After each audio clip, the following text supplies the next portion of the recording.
Hormatly mehmanlar, Piyik Tağan'ın oğlu, Doğran Tağan'a ulu hormat bilen söz verir. Assalamu alaikum hormatly adamlar. Edebiyatı sunutu hormatlar değerli Piyik Tağan'ı hatıralap gelen için Emmağını ulu koltanın yalkasına gidiyor. Değerli Piyik Tağan'ın sözlerine Balkandadır, Balkan'da diyen aydınlığına nasip vermek şey yerinden devam ediverir. Sizin için Balkandadır. Bayağı kadar.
Değerli fiiqtarın yerdimen 200 adın güldürüp bilem ok derdi.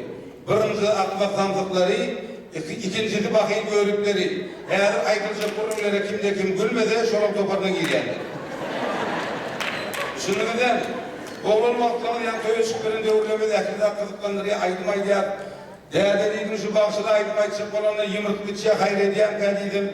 Bilmedim oğulluydu, aydıp bilmeyen bakışı tavuk idi de gayri yok dedi.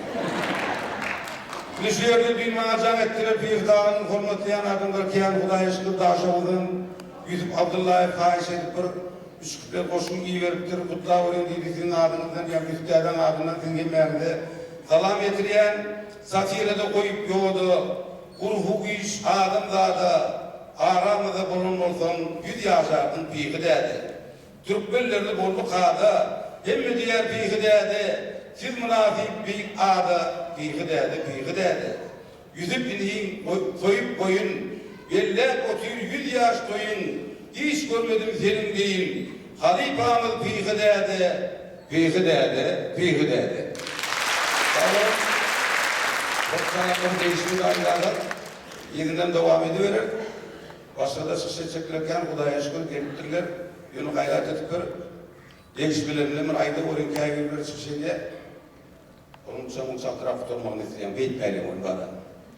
Fiiqtağını zorlu diye fiiqtağını erkeklerin ayağını lehmete bağlığa diyende ayağın emedin doğularını ağlınıp doğuluya diye erkeğoğlu bilyendir olmadan kaptanın diye oraya çöpar pöşkörler mi?